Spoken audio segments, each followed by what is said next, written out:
हाँ बोलो, कौन से योगों के अल्प बहुत हूँ मैं? नहीं, अल्प बहुत तो बाद में आएगी आंटी। इसमें मेरे को ये लाइन जो ना, द्विंद्रिय की उत्कृष्ट स्थिति बंद 25 सागर है और जगन स्थिति बंद उससे पल के असंकेतम भाग ही कम है। ये 25 सागर कैसे निकले आंटी? काय स्थिति और ये सब ये किस चीज की स्थिति बंद है? जो कर्मों भी की? कर्म, हाँ कर्मों की स्थिति बंद। जैसे संगी पंचेंद्रिय उत्कृष्ट कितना करता है? 70 कोटा कोटि सागरोपम। और ये उत्कृष्ट संक्लेश में 25 सागरोपम का बंद करता है।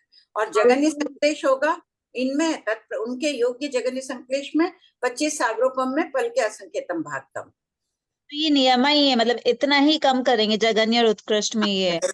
इतना ही अंतर है। तो ये कर्मों की स्थिति बंद हो गई ना आंटी? हाँ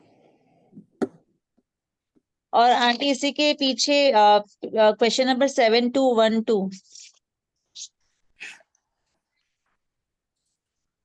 हाँ इसमें आंटी ज्ञातव्य बिंदु है ना, अश्रेणी वाले उपशमक और शपक को छोड़कर त्रस्त जीवों के जगन्य स्थिति बंध से उत्कृष्ट स्थिति बंध संख्या गुणा ही अधिक होता है। इसको भी समझा दीजिए ना आंटी एक बार।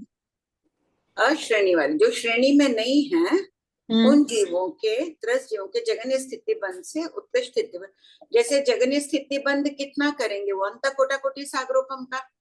अश्रेणी वाले जीव 8वें जीव हाँ, स्थान तक, 7वें भी अपन भी अंत कोटा कोटि सागरोपम का ही बंद कर रहे हैं। उससे उत्कृष्ट बंद है 70 कोटा कोटि सागरोपम का। तो संख्या गुणा ही हो गया। हो गया। तो ये सबके लिए ही है ना, त्रस्त जीवों के जगन्य स्थिति बंध से उत्कृष्ट स्थिति बंध असंख्य गुणा ही अधिक होता है, मतलब इतना ही है। संख्या गुणा ही संख्या अधिक। गुणा ही अधिक। तो अंत कोटा कोटि से संख्या गुणा तो आंटी डबल हो जाता है ना, तो ये तो डबल। ज्यादा। हाँ तो डबल क्यों? डबल ट्रिपल चौपल 100 गुना 1000 गुना 2000 गुना सभी वही होगा ना। पर संख्या गुणाई में ही आता है वो। सभी संख्या गुना में। और आंटी ये क्वेश्चन नंबर 7216 बिल्कुल समझ में नहीं आया। बंद संख्या गुना है। अब बेंद्री का अभी कितना बताया? अब पल के असंकेतम भाग कम 25 सागर। त्रस्त जीवों के जगन्य स्थिति बंद से। हाँ तो अपने को त्रस्त जीवों का समुच्चय बेंद्री का जगन्य स्थिति बंद कितना है? 25 25। सागर 6 गुना कम। और उससे उनका है 70 कोटा कोटि सागरोपम का। सागरोपम सागरोपम ही है ना, संख्या गुना ही रहा। कितने गुना रहा कर लो, करोड़ों गुना अधिक हो जाएगा। करोड़ों अरबों लाखों जो भी है सब संख्या गुना में ही आएंगे। गणित तो तो आंटी असंख्य कब काउंट होगा फिर? अब मतलब करोड़ अरबों भी? असंख्य की संख्या आएगी तो उसमें अपन असंख्य में असंख्य गुना करेंगे। संख्या 25 और 70 कोटा कोटि और 25 सागरोपम दोनों में संख्या गुना का ही अंतर है। बीच में कोटा कोटि आ गया ना आंटी, मतलब कोटा कोटि आ गया तो भी संख्या ही है। वो संख्या तो 1000 करोड़ लाख 100 रुपये है। 100 रुपये से 10 करोड़ ले लो तो कितना अंतर है? संख्या गुना का ही अंतर है। संख्या गुणा का काउंटेबल है मतलब। तो करोड़ गुना अंतर बढ़ गया तो करोड़ भी है तो संख्या ही। और हाँ, अरब खरब मील में ले लो तो भी संख्या ही गुना ही हो जाएगा। जो चीज काउंटेबल है वो संख्या गुणा तक हाँ आ गई। संख्या ही है। और आंटी 7216 तो नहीं समझ में आया कि बीच में नवग्रह के बीच में फिर युगलिक ले लिए, फिर मतलब ये सीक्वेंस समझ में ही नहीं आया। ये ना कर्म प्रकृति में ऐसे दे रहे हैं, शास्त्र में तो नहीं है, यहाँ दे रहे। असंख्य पंचेंद्रिय का जो उत्कृष्ट योग होता है उससे अनुत्तर विमानवासी देवों का असंख्य गुना उत्कृष्ट योग है। मन है इनके तो संगी असंगी से संगी का ज्यादा हो गया, तो उसमें अनुत्तर विमानवासी ले लिया अपन ने, क्योंकि उनके सब मूल पाठ में तो क्या दिया है 7214 में 0.5 असंगी पंचेंद्रिय से संगी पंचेंद्रिय का संख्या गुणा ले लिया ना 1000 सागर और 70 कोटा कोटि सागर में।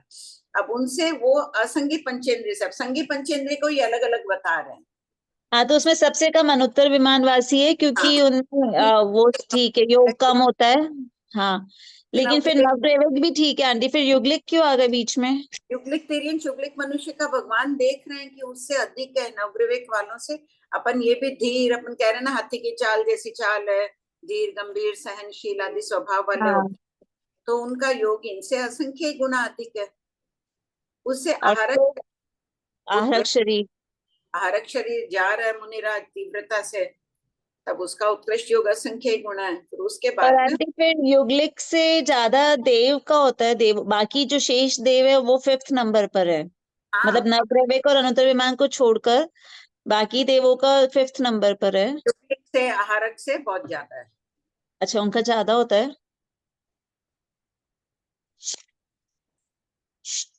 आंटी ठीक है आंटी। आंटी मैं सवाल बाद में पूछ लूंगी, मुझसे एक गलती हो गई आंटी। उस दिन कर्मों की स्थिति भेजने के लिए बोले थे प्रमिला जी, मैं भेजना भूल गई आंटी, आज भेज दूँ। कौन से कर्मों की स्थिति? आंटी वो अलग अलग कर्मों की स्थिति वो बोल रहे थे ना, तो मैंने कहा हाँ है। आंटी मैं एकदम भूल भूल गई। कोई बात हाँ, नहीं, भेज। बाकी हाँ, प्रश्न पूछूं मैं आंटी आखिरी में? एक मेरा क्वेश्चन एक और है आंटी। 7223 page number 276। हाँ, कौन से नैरिक उत्पत्ति के समय समयोगी कहलाते हैं? जो नैरिक ऋजुगति से आकर उत्पन्न होते हैं वे परस्पर समयोगी यानी कि तुल्य योग वाले होते हैं। और जो नैरिक विग्रह गति में समान समय आहारक और अनाहारक अवस्था में रहकर उत्पन्न होते हैं। पर आंटी सपोज 100 नैरिक एक साथ उत्पन्न हो रहे तो सबके योग सेम है? अगर सभी आहारक है तो सबका योग सेम है, और सभी अनाहारक है तो सबका योग सेम है। पर आंटी आपने पहले बोला था ना कि सबके योग जगन्य योग अलग अलग हो सकते हैं। स्टार्ट मतलब सभी एक आया है ना लाइन आंटी आगे, एकेंद्रिय से पंचेंद्रिय तक के जीवों में जगन्य योग भी भिन्न भिन्न होता है। यहाँ बात किसकी चल रही है? नेरिक की सिर्फ चल रही है। नैरिक की चल रही है तो एक नेरिक जैसे ही मानेंगे? हाँ एक जैसे ही मानेंगे आंटी? हाँ हाँ, ठीक है आंटी।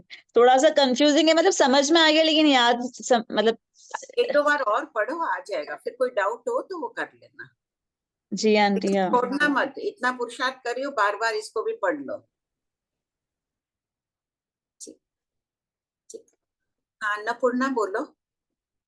आंटी प्रश्न संख्या 7180।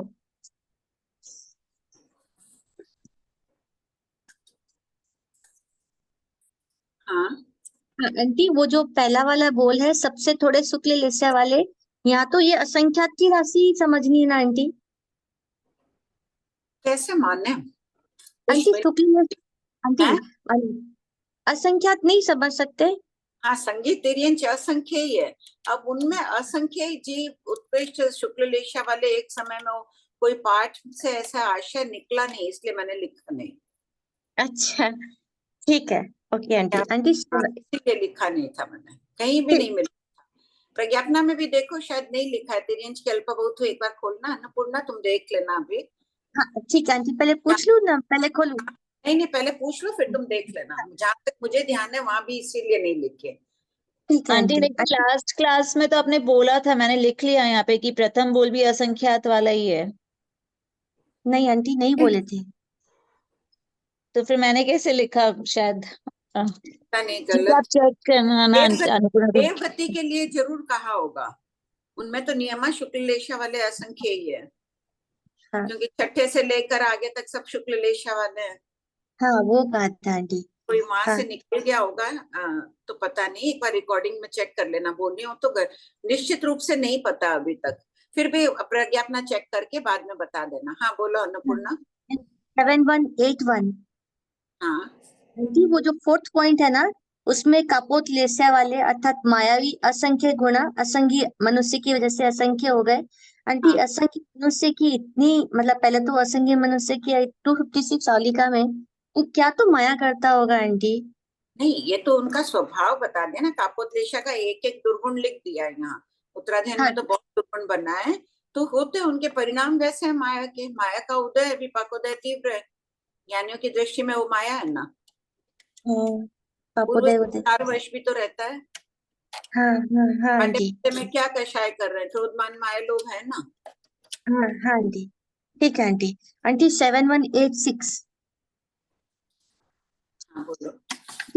इस लाइन है ना, योग से जो मैंने लिखा उसमें, ये अपने 7 तक योग से जीव भाषा मन आनापान कर्म शरीर आदि के पुद्गलों को ग्रहण करता है, उनका परिणमन करता है और पुद्गलों के निमित्त से योग प्रवर्तित होता है।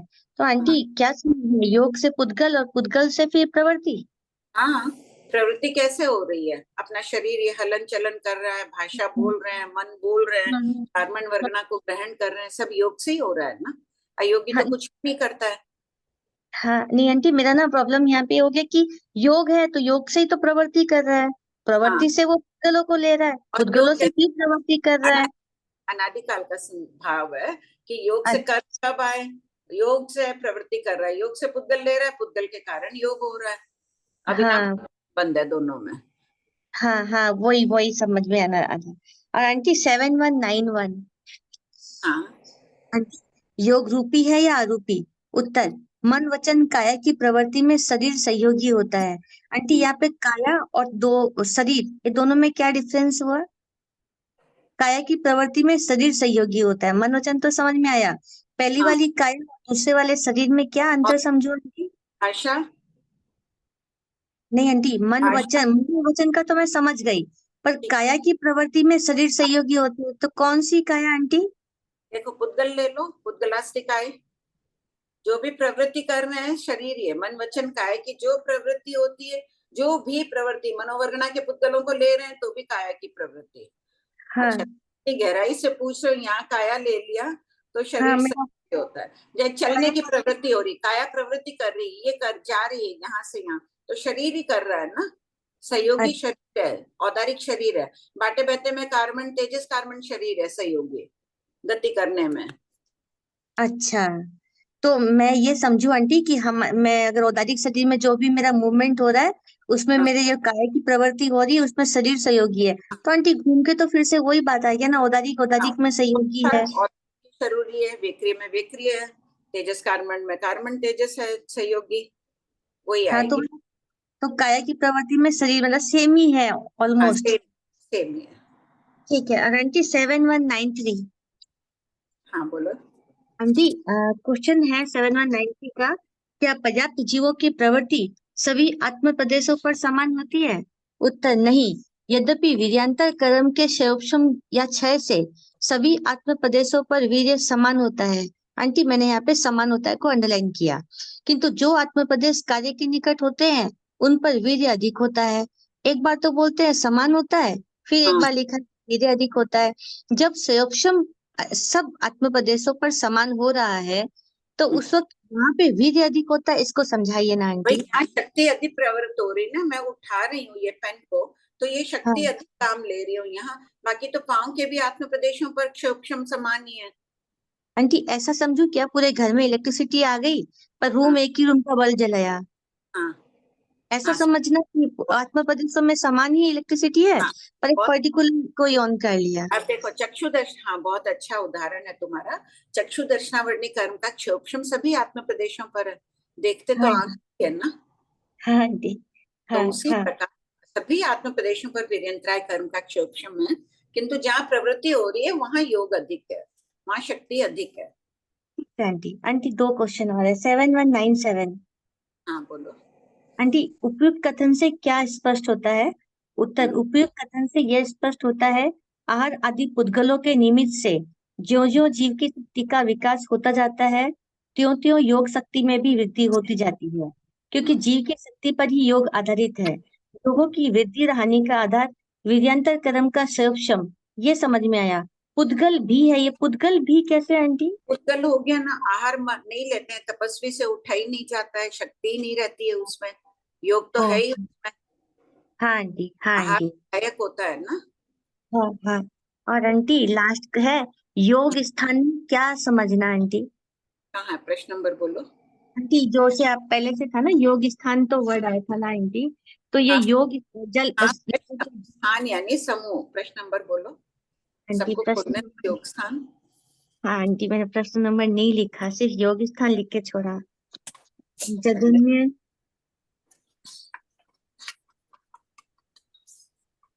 आंटी प्रश्न नहीं है, हाँ आंटी 7195 में देखिए एक वर्ड है। 7195 हाँ, उत्तर में पढ़ो, प्रथम समय की, हाँ क्वेश्चन है, अपर्याप्त जीवों प्रश्न और के, उत्तर दोनों पढ़ लो। हाँ, पढ़ रही हूँ। अपर्याप्त जीवों के शरीर पर्याप्ति पूर्ण होने तक प्रति समय असंख्य गुणा योग की वृद्धि होती है। असंख्य गुणा का मापदंड क्या है? उत्तर, प्रथम समय के योग स्थान में सूक्ष्म क्षेत्र पल्योपम के असंख्यतम भाग का गुणा करने से जो योग स्थान आता है वह दूसरे समय का योग स्थान होता है। इसी प्रकार अपर्याप्त जीवों के शरीर पर्याप्ति पूर्ण न होने तक योग स्थान की वृद्धि होती है, अर्थात समुदाय समूह को स्थान कहते हैं। तो आंटी यहाँ पे योगों का समूह मतलब प्रत्येक आत्म प्रदेशों पर जो योग स्थान क्षोभम हो रहा है उसके समूह की बात चल रही है। तो आंटी कितने योग स्थान हो सकते हैं? असंख्य। तो एक योग स्थान में भी वेराइटीज बहुत ज्यादा होंगे। एक योग स्थान एक समय का, फिर दूसरा योग स्थान थोड़ी सी प्रवृत्ति बढ़ी, फिर एक बढ़ गया, असंख्य प्रकार का होता है योग स्थान भी। नहीं आंटी, मेरा क्वेश्चन था कि योग स्थान क्षोभम असंख्य प्रकार का है। वीर अंतराय कर्म के क्षोभ उस पर आधारित है ना, योग वीर अंतराय कर्म के क्षोभम पर। हाँ आंटी। तो क्षोभम असंख्य प्रकार का है, तो योग स्थान भी असंख्य प्रकार का है। नहीं आंटी, डाउट ये था कि अगर मैं जगह प्रथम समय के योग स्थान को अगर मैं 100 बोलूं, तो यहाँ पे 1 to 100 पकड़ना है ना, ओनली 100 पकड़ना है? 100 पहले समय का 100, दूसरे में उसमें 1000 को गुणा कर दो, सूक्ष्म क्षेत्र पल्योपम का असंख्यतम भाग, तो दूसरे समय में वो हो गया योग स्थान। ठीक है आंटी। ओके आंटी, बड़ी कृपा आंटी के। अरे अरे, कृपा तो तुम लोग कर रहे हो मेरे पर पूछ कर। हाँ श्रेया जी। प्रणाम सर, जय जिनेन्द्र। जय जी। ये प्रश्न नंबर 7200 में है 14 भेद, और 7201 में आगे इनके जगन्य और उत्कृष्ट लिख करके इनके 28 भेद किए। तो इनका 28 का क्रम कैसे रहेगा? सारा दिया है ना इनमें, देख पूरी नहीं, तो जैसे देखिए 7202 में तो 7 भेद अपर्याप्त के ले लिया है। फर्स्ट अपर्याप्त लेना पड़ेगा, यानी कि ये भेद दिया वही क्रम चलेगा। हाँ, अपर्याप्त का जगन्य योग, यहाँ सारा अपर्याप्त का जगन्य योग। फिर अगले प्रश्न में 7203 में देखिए जगन्य योग से 8 to 13 है कि अल्पबहुत के स्वामी का वर्णन कीजिए। और तो उसका आगे 7वां बोल जो है अपर्याप्त संगीत पंचेंद्रिय का जगन्य योग तक की 7वें में बात चल रही थी। 8वां बोल क्या आ गया? सूक्ष्म एकेंद्रिय का जगन्य योग, पर्याप्त सूक्ष्म एकेंद्रिय का। पर्याप्त अपर्याप्त से विवक्षा करके 28 की है ना, पहले अपर्याप्त का चला, अपर्याप्त का चल रहा है, पर्याप्त का एक बार पूरे टोटल में अपर्याप्त लेना है, उसके बाद पर्याप्त को लेना है। हाँ, फिर तभी पर्याप्त का तो अधिक हो गई ना अपर्याप्त से। तो पर्याप्त का अधिक होगा तो इसके आगे 7203 में अपर्याप्त संगीत पंचेंद्रिय के जगन्य योग से सूक्ष्म एकेंद्रिय का जगन्य योग असंख्य गुणा है। पर्याप्त सूक्ष्म एकेंद्रिय, वहां सबको ही अंडरलाइन कर लो पेंसिल से कि वहां पहले 7 में अपर्याप्त में कर लो, और 7203 में भी अंडरलाइन कर लो। पहले पॉइंट किसका है? पर्याप्त का शुरू हो गया ना यहाँ पर। हाँ, तो और मतलब वो नहीं श्रेया जी, ऊपर 7 में तो अपर्याप्त के सिर्फ जगन्य योग की बात चली है, अपर्याप्त का उत्कृष्ट योग अभी तक नहीं आया है। हाँ, नहीं आया, नहीं कंपैरिजन करने में कि संगी पंचेंद्रिय के योग से अपर्याप्त वाले से एकेंद्रिय के जगन्य योग असंख्य गुणा है। हाँ, अपर्याप्त संगी पंचेंद्रिय का जगन्य योग होगा उत्पत्ति के समय, मानो चाहे बाटे बेता वाला मानो, अभी जो भी निष्कर्ष निकलेगा वो तो उत्पत्ति के समय वाला है, और उससे सूक्ष्म एकेंद्रिय पर्याप्त हो गया, तो असंख्य गुणा अधिक हो ही गया ना। प्रति समय योग बढ़ाना शरीर पर्याप्ति के पूर्ण होने के एक समय पूर्व तक, अपने आप असंख्य गुणा हो गया। तो जब 7199 में है कि इनका मतलब जगन्य और उत्कृष्ट योग हो सकता है, तो इसमें ये पहले लिखा कि कारण किसी भी समय जगन्य, मध्यम और उत्कृष्ट योग हो सकता है, तो यह मध्यम की विवक्षा क्यों नहीं की गई? मध्यम की कैसे करेंगे? मध्यम असंख्य प्रकार का होता है। जगन्य और उत्कृष्ट अपन स्थिति बोलते हैं, पहले देवलोक की स्थिति कितनी है? जगन्य 1 पल्योपम, उत्कृष्ट अपन 2 सागरोपम बोल देते हैं। मध्यम के बोलते हैं क्या? 1 पल्योपम 1 समय, 1 पल्योपम 2 समय, वो तो समझ जाओ। वैसे इसी प्रकार इसमें समझ जाओ मध्यम। एक है 7234, इसका नोट समझना। 7234 पेज नंबर, पेज नंबर 279। हाँ बोलिए। इसमें जो नोट दिया योग की अल्पौत का स्पष्टीकरण उपलब्ध नहीं है, तो फिर ये मतलब ये जो आपने ये 15 तरह का दिया है, ये कुछ भी 30 जो है ये कुछ भी समझ में नहीं आया। भाई अब आप पूछेंगे कि आहारक मिश्र का उत्कृष्ट योग कब होता है, आहारक मिश्र का जगन्य योग कब होता है, इसका कोई स्पष्टीकरण अभी उपलब्ध नहीं है, कहीं भी उपलब्ध, किसी भी संप्रदाय में उपलब्ध नहीं है। ये क्वेश्चन और आंसर ये कुछ भी समझ में भी नहीं आया। नहीं, ये तो खाली अल्प बहुत वो भगवान ने बता दी है। 15 प्रकार के योग है कि कार्बन शरीर का जगन्य योग है, उससे औदारिक मिश्र का जगन्य योग असंख्य गुणा, ये हमें श्रद्धा से ही मानना पड़ेगा।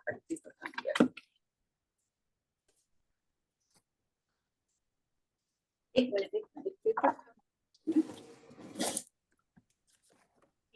हमें श्रद्धा से ही सिर्फ मानना होगा कि भगवान महावीर ने फरमाया। अब किसका होता है प्रश्न उठेगा, नहीं उपलब्ध है उत्तर अपने पास, इसका समाधान नहीं बोल सकते ना अपन। देखो कार्बन शरीर का उत्कृष्ट योग क्या 14 पूर्व की दूरी तय करता है, उस वक्त उत्कृष्ट योग है। और जब कार्बन का योग से थोड़ी दूरी पर जाता है जगह, नहीं हम कुछ भी नहीं बोल सकते इस विषय में। ठीक है अभी ऐसे ही स्वीकार कर लो। प्रणाम। हाँ आंटी प्रज्ञापना सूत्र में भी आपने वही लिखा है, सबसे थोड़े। हाँ, अगर उस वक्त मैं भूल से बोल भी दी हूँ असंख्य, तो हो सकता है निकल गया होगा, लेकिन है नहीं कहीं उपलब्ध। हो भी सकता है कि संख्या या संगीत जिनमें शुक्ल लेशा वाले असंख्य हो भी सकता है ना, दोष लग जाएगा। हाँ आरती जी बोलिए। आंटी जय क्वेश्चन जिनेंद्र ही आंटी। ले रहे हैं आंटी, टाइम तो हो गया। तो नाम लिख लो तुम सबका, बाद हाँ में जी। कौन कर रहा है रीडिंग? आज विनीता जी करेंगे। आंटी उपस्थिति तो 88 की हो गई है। अच्छा, लेना है आप बताइए, आप बताइए आंटी। नेक्स्ट क्लास में ले लो। हाँ ठीक है आंटी।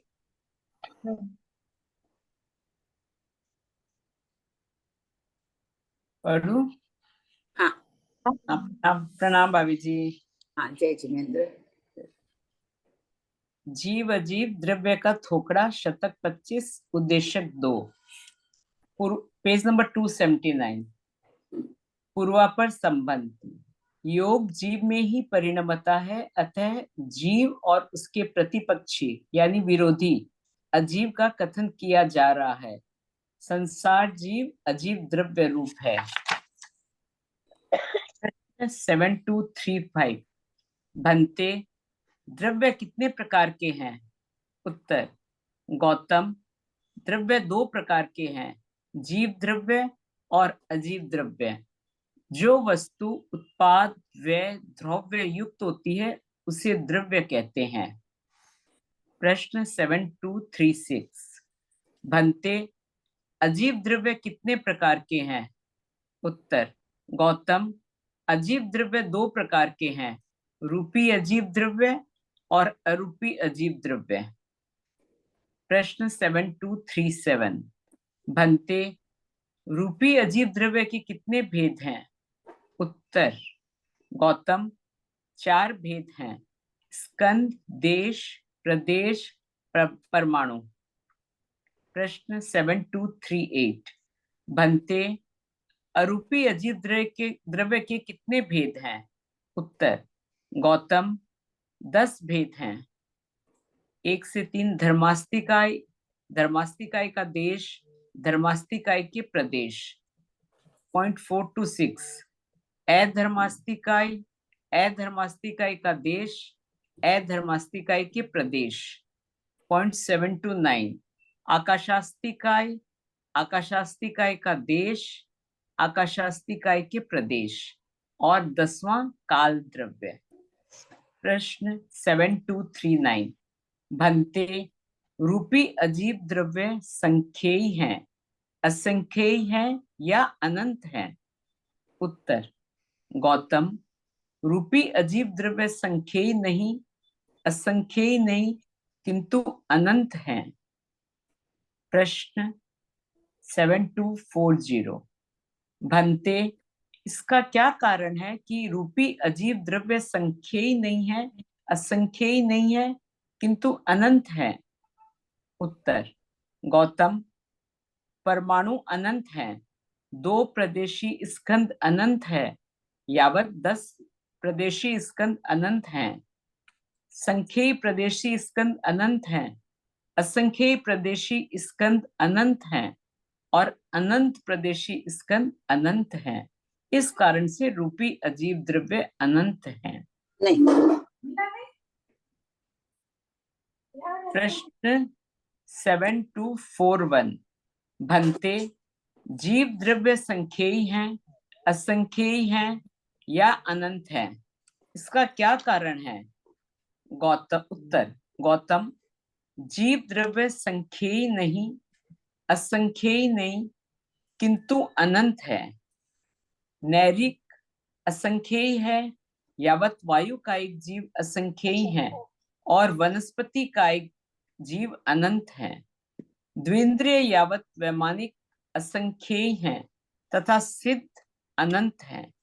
इस कारण से जीव अनंत हैं। वनस्पति की अपेक्षा युवा ना, और सिद्ध वनस्पति सिद्ध।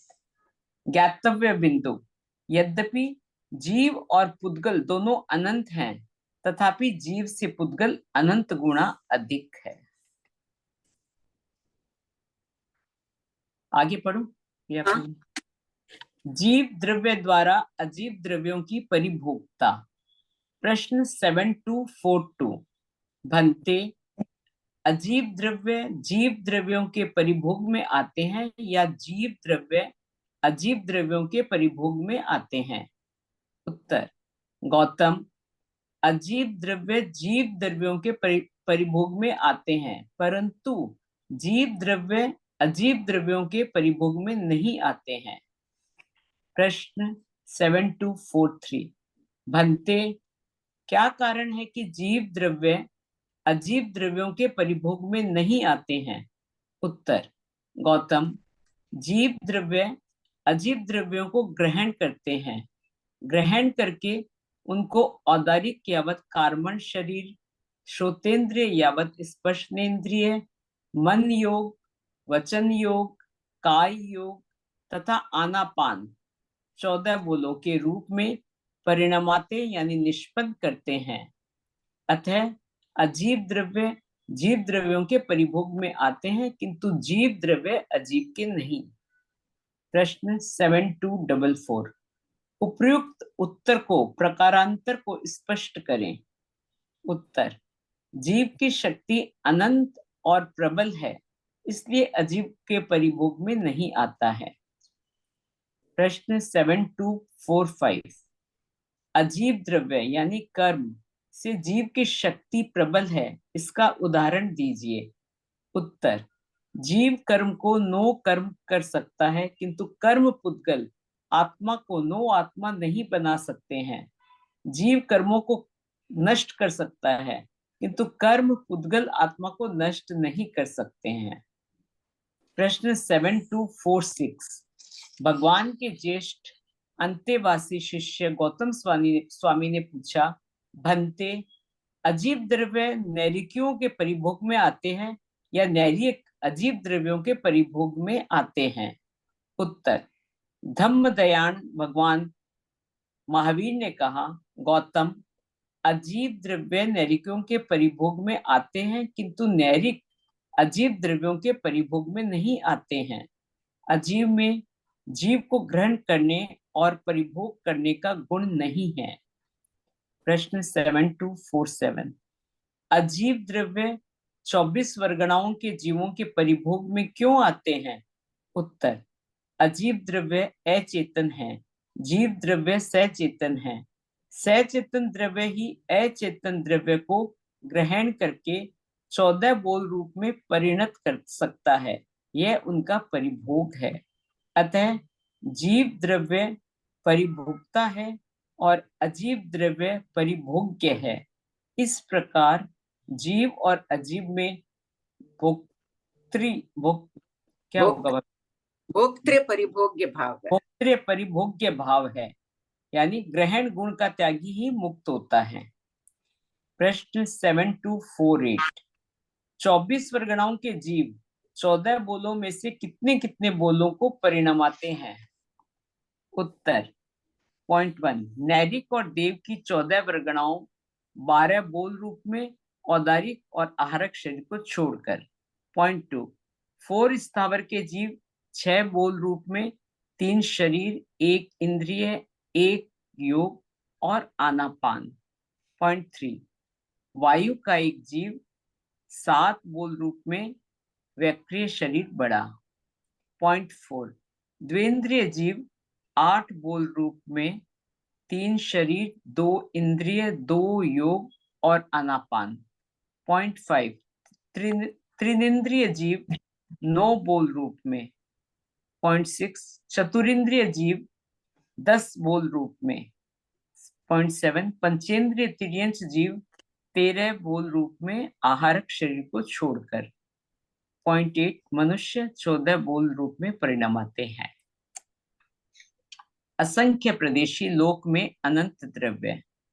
प्रश्न 7249 भंते, क्या असंख्य प्रदेशी लोक में अनंत द्रव्य रह सकते हैं? उत्तर, हाँ गौतम, कूटागारशाला तथा प्रकाश के दृष्टांत से समाये हुए हैं। पुद्गल परिणमन की विचित्रता से समा जाते हैं। प्रश्न संख्या 4417 देखें। बोलो 4417।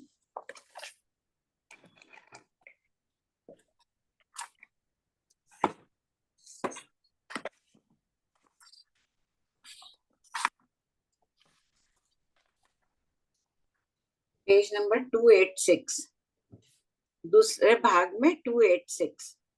प्रश्न 4417 ऐसा किस लिए कहा गया है कि धर्मास्तिकाई आदि पर कोई व्यक्ति बैठने सोने आदि में समर्थ नहीं है, किंतु वहां अनंत जीव अवगाढ़ है? उत्तर, शास्त्र में कूटागारशाला यानी शिखर वाला घर के दृष्टांत पूर्वक इसका निरूपण किया गया है। यथा बाहर भीतर लिपी हुई, चारों ओर से ढकी हुई, जिसके द्वार भी सुरक्षित रूप से बंद हो, उस कूटागारशाला में 1, 2 यावत हजार दीपक जलाए जाएं तो उनका प्रकाश परस्पर मिलकर एक रूप हो जाता है। उस प्रकाश पर कोई बैठ या चल नहीं सकता है, किंतु उस प्रकाश में अनंत जीव अवगाढ़ हैं। उसी प्रकार धर्मास्तिकाई आदि पर कोई बैठ या सो नहीं सकता है, किंतु धर्मास्तिकाई आदि के स्थान पर अनंत जीव अवगाढ़ है। जैसे अपनी कुर्सी पर अवगाढ़ है लिखाया हुआ है। प्रश्न 7250 भंते, लोक के एक आकाश प्रदेश पर कितनी दिशाओं से आकर पुद्गल एकत्रित होते हैं? उत्तर, गौतम, निर्विज्ञात से 6 दिशाओं से तथा व्याघ्यात की अपेक्षा कदाचित 3, कदाचित 4, कदाचित 5 दिशाओं से आकर एकत्रित होते हैं। प्रश्न 7251 भंते, लोक के एक आकाश प्रदेश पर एकत्रित पुद्गल कितनी दिशाओं में पृथक होते हैं? उत्तर, गौतम, पूर्ववत यानी व्याघ्यात व निर्व्याघ्यात का कथन करें एवं उपचित यानी बढ़ते और अपचित यानी घटते हैं। जैसे कोई अनंत प्रदेशी स्कंद है, वो घट जाता है परमाणु रूप में, ध्वांश प्रदेशी रूप में, किसी भी रूप में। कोई 5-10 प्रदेशी स्कंद है, वो अनंत प्रदेशी स्कंद बढ़ जाता है अपने आप, उसका कहा गया है। प्रश्न 7252 पुद्गल की चर्चा में शास्त्रकार ने यहाँ कौन से 4 शब्दों का उल्लेख किया है? उत्तर, पॉइंट 1 चिहवंती यानी चय, बहुत दिशाओं से आकर एक स्थान पर एकत्रित होना। पॉइंट 2 छद्दी सिंह यानी छेद, एक आकाश प्रदेश आदि पर एकत्रित पुद्गलों का पृथक यानी अलग हो जाना। पॉइंट 3 उवचिहवंती यानी उपचय, परमाणु या पुद्गलों का दूसरे पुद्गलों के संपर्क से बढ़ जाना। पॉइंट 4 अवचिजंती, क्या होगा प्रोनाउंसिएशन भाभी जी? अवचित, ठीक है, अपचय, एकदम ठीक। अपचय स्कंध में से बहुत शुद्ध है, भावों का संयोग है ना साथ में। अच्छा, तो भावों का संयोग है। तो आज कितनी बार भंते गौतम शब्द आया है। वही मैं बोल, मैं लकी हूँ कि आज ये पढ़ी हूँ। भंते गौतम सब कोई वैसे ही भावों के संयोग के बिना सिर्फ द्रव्य स्वाध्याय नहीं रखना है। ध्यान कहीं और जा रहा है कि विषय नीरस लग रहा है, पुद्गल का विषय वापिस आ जाइए स्वस्थान में। प्रश्न 7253 उपर्युक्त मंगल में मानकर पढ़ते जाइए, चाहे रुचि आए चाहे न आए। सोचिए ये हमारे लिए हितकारी है। कड़वी औषधि, कड़वा घासा बहुत अफेक्ट करता है ना। प्रश्न 7253 उपर्युक्त विषय पूर्व में भी पूछा जा चुका है, तो गौतम स्वामी ने पुनः क्यों पूछा? उत्तर, भगवान महावीर द्वारा अनेक ग्राम, नगर आदि में अनजान लोगों को जीव अजीव का बोध कराने के लिए ग्राह्य यानी ग्रहण करने योग्य पुद्गलों के विषय में बताने के लिए गौतम स्वामी ने उपयुक्त प्रश्न पूछे होंगे, अतः पुनरुक्ति दोष नहीं है। स्थित अस्थित का थोकड़ा, शतक 25, उद्देश्यक 2, पूर्वापर संबंध, ग्राह्य पुद्गलों के स्वरूप का अन्य विकल्प से कथन किया जा रहा है। प्रश्न 7254, स्थित पुद्गल किसे कहते हैं? उत्तर, पॉइंट 1, जीव जितने क्षेत्र में रहा हुआ है उसी क्षेत्र के अंदर रहे हुए जो पुद्गल द्रव्य हैं वे स्थित पुद्गल कहलाते हैं। पॉइंट 2, मतांतर, जो पुद्गल गति रहित है वे स्थित पुद्गल हैं। प्रश्न 7255, अस्थित पुद्गल किसे कहते हैं? उत्तर, पॉइंट 1, अवगाढ़ क्षेत्र के बाहर रहे हुए पुद्गलों को अस्थित पुद्गल कहते हैं। अस्थित पुद्गलों को आकर्षित करके जीव उन्हें ग्रहण करता है, जैसे चुंबक अवगाढ़ क्षेत्र के बाहर के लोहे के पुद्गलों को खींच लेता है। पॉइंट 2, मतांतर, जो पुद्गल गति सहित है यानी अन्य क्षेत्रों में जाते हुए पुद्गल अस्थित पुद्गल कहलाते हैं। प्रश्न 7256, भंते, जीव औदारिक शरीर रूप में पुद्गलों को ग्रहण करता है तो क्या स्थित पुद्गलों को ग्रहण करता है या अस्थित पुद्गलों को ग्रहण करता है? उत्तर, गौतम स्थित को भी ग्रहण करता है और अस्थित को भी ग्रहण करता है। प्रश्न 7257, भंते, क्या जीव स्थित और अस्थित औदारिक के पुद्गलों को द्रव्य से, क्षेत्र से, काल से, भाव से ग्रहण करता है?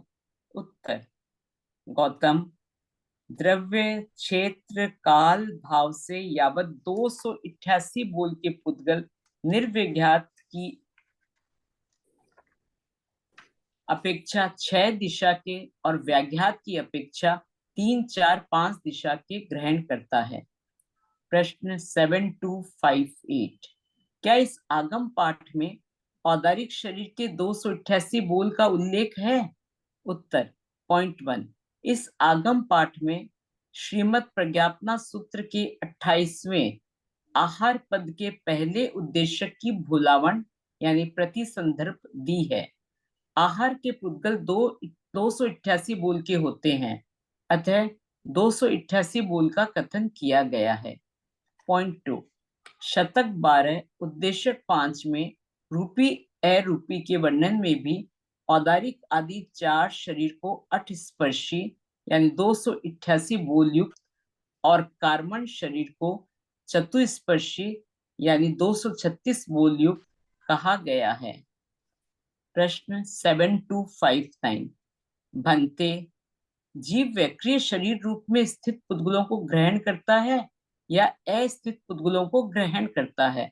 उत्तर, गौतम स्थित अस्थित दोनों प्रकार के पुद्गलों को ग्रहण करता है, यावत 288 बोल के पुद्गलों को ग्रहण करता है एवं नियमा 6 दिशा के पुद्गलों को ग्रहण करता है, 3, 4, 5 दिशा के नहीं। तो इसमें क्या हो गया, जो वेक्रिय वर्गना के पुद्गल है वो चाहे गतिशील है अवगाढ़ क्षेत्र के ही लेगा, ये तो सब जगह पहले भी आ चुका है, अवगाढ़ पुद्गलों को ही ग्रहण करता है।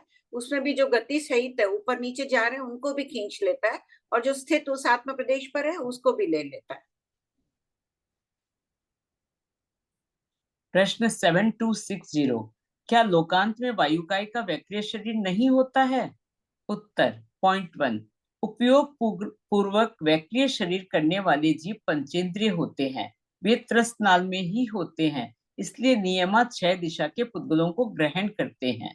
यद्यपि त्रस्तनाल के बाहर वायु वैक्रिय करती है किंतु उनकी क्रिया उपयोग पूर्वक नहीं होती है, इसलिए उनके 3, 4, 5 दिशा की यहाँ विवक्षा नहीं है। पॉइंट 2, कुछ आचार्यों का मत है कि लोकांत के निष्कुटों में वैक्रिय शरीरी वायु नहीं होती है। स्थावर नाल में निष्कुटों को छोड़कर शेष स्थान में वैक्रिय शरीरी वायु होती है या नहीं, इसका इन्होंने स्पष्ट उल्लेख नहीं किया है। ये क्लियर हो गया सबके? जैसे उपयोग पूर्वक वाले नहीं है, इसलिए नहीं कह दिया कि 3, 4, 5 दिशा के नहीं, नियमा व्यक्ति शरीर 6 दिशा के लेते हैं। अब वायु का एक जीव तो है ही स्थावर नाल में, लेकिन लोकांत के निष्कुटों में नहीं होती, होती तो व्याघ्यात बता देते हैं, जो है नहीं। प्रश्न 7261, आहारक लब्धि का प्रयोग करने वाले 14 पूर्वधर मुनि आहारक शरीर के स्थित पुद्गलों को ग्रहण करते हैं या अस्थित पुद्गलों को? उत्तर, स्थित अस्थित दोनों प्रकार के पुद्गलों को यावत 288 बोल के और नियमित 6 दिशा के पुद्गलों को ग्रहण करते हैं।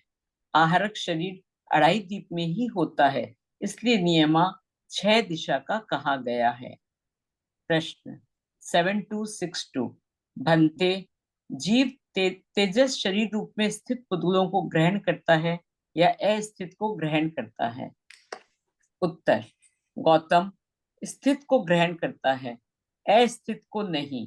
शेष वर्णन औदारिक शरीरवत कहना कि 288 बोल यावत 3, 4, 5 दिशा के पुद्गल ग्रहण करता है। प्रश्न 7263, जीव कार्बन शरीर के स्थित या अस्थित कौन से पुद्गलों को ग्रहण करता है? उत्तर, स्थित को ग्रहण करता है, अस्थित को नहीं। यावत 236 बोल युक्त चतुस्पर्शी पुद्गलों को निर्व्याघात की अपेक्षा 6 दिशा के और व्याघात की अपेक्षा 3, 4, 5 दिशा के पुद्गलों को ग्रहण करता है। प्रश्न 7264, जीव तेजस और कार्बन के अस्थित पुद्गलों को ग्रहण क्यों नहीं करता है? उत्तर, तथा स्वभाव से जीव गतिशील या अवगाढ़ क्षेत्र के बाहर के तेजस और कार्बन पुद्गलों को ग्रहण करने में समर्थ नहीं है, जैसे चुंबक चांदी को नहीं खींच सकता है। प्रश्न 7265, भंते जीव श्रोतेंद्रिय यावत रसनेन्द्रिय रूप में स्थित पुद्गलों को ग्रहण करता है या अस्थित को ग्रहण करता है? उत्तर, गौतम स्थित को भी ग्रहण करता है और अस्थित को भी ग्रहण करता है। यावत 288 बोल नियमा 6 दिशा के ग्रहण करता है। प्रश्न 7266, श्रोतेंद्रिय आदि 4 इंद्रिय के कथन में नियमा 6 दिशा के पुद्गल ग्रहण करता है, ऐसा क्यों कहा गया है? उत्तर, दिशा का व्याघात लोकांत में होता है। द्विंद्रिय यावत पंचेंद्रिय जीव लोकांत में नहीं होते हैं, इसलिए नियमा 6 दिशा कहा गया है। प्रश्न 7267, स्पर्शनेन्द्रिय काय योग और आनापान के स्थित अस्थित पुद्गलों का वर्णन कीजिए। उत्तर, जीव स्पर्शनेन्द्रिय काय योग और आनापान के स्थित और अस्थित दोनों प्रकार के पुद्गलों को ग्रहण करता है और 288 बोल यावत 3, 4, 5 दिशा के पुद्गलों को ग्रहण करता है। एकेंद्रिय की अपेक्षा 3, 4, 5 दिशा का कथन है। नोट, इस अगम पाठ के आधार से आनापान अष्ट स्पर्शी है। आनापान चक्षुर इंद्रिय का विषय नहीं बनता है, बल्कि वायुकायिक के औदारिक शरीर की तरह स्पर्श इंद्रिय का विषय बनता है। प्रश्न 7268, मन योग और वचन योग के स्थित अस्थित पुद्गलों का वर्णन कीजिए। उत्तर, जीव मन योग और वचन योग रूप में स्थित पुद्गलों को ग्रहण करता है, अस्थित पुद्गलों को नहीं। और 236 बोल चतुस्पर्शी यावत नियमा 6 दिशा के पुद्गलों को ग्रहण करता है, क्योंकि लोकांत में विकलेंद्रिय और संगी जीव नहीं है। प्रश्न 7269, 5 इंद्रिय और काय योग कौन सी वर्गणा के अंतर्गत है? उत्तर, 5 इंद्रिय और काय योग शरीर के अंतर्गत हैं। प्रश्न 7270, उपर्युक्त 14 बोलों के माध्यम से शास्त्रकार ने क्या संकेत दिया है? उत्तर, ये 14 बोल कर्म बंध और जन्म मरण की परंपरा को बढ़ाते हैं, अतः साधक को इनसे सावधान रहने का संकेत किया गया है। देखो 236 बोल है, इसमें 288 में से कौन से बोल कम हुए विनीता? वो अष्ट स्पर्शी। हाँ, 4 स्पर्श कम हो गए ना, 4 हाँ, में क्या कम हाँ, हुआ? 4 है, 4 कम हो गए। हाँ, 4 ही तो कम होने चाहिए, फिर 236 क्या? 4 कम होने चाहिए, 236। 288 है ना, 52 हाँ। कम चाहिए, तो 4 ही कम बोल रहे हैं ना। बोलो कौन बोलेगा? 236 288 में क्या अंतर है? आंटी चाहिए ना, इसलिए है ना विनीता, बहुत दिन से है इसलिए। मैं तो एकदम ही आउट ऑफ इसमें हूँ, एकदम ही। हाँ, आंटी जो 4 स्पर्श है, पूर्णा तुमको आ रहा है, कोई और को भी एक को सोचने दो, कौन जवाब देगा? किसी का आया हैंड रेस? किसी ने पूछा भी नहीं कि 288 से 236 कैसे हो गए अचानक? आंटी मेरे दिमाग में तो चल रहा था, मुझे लगा आया होगा पहले कि कहाँ आया है, पहले भी कहीं आया क्या आंटी? 236 चतुर्स्पर्शी।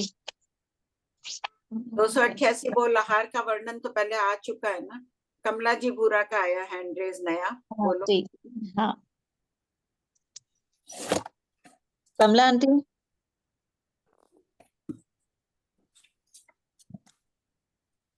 और म्यूट ही नहीं हो। हाँ बोलिए कमला भाई।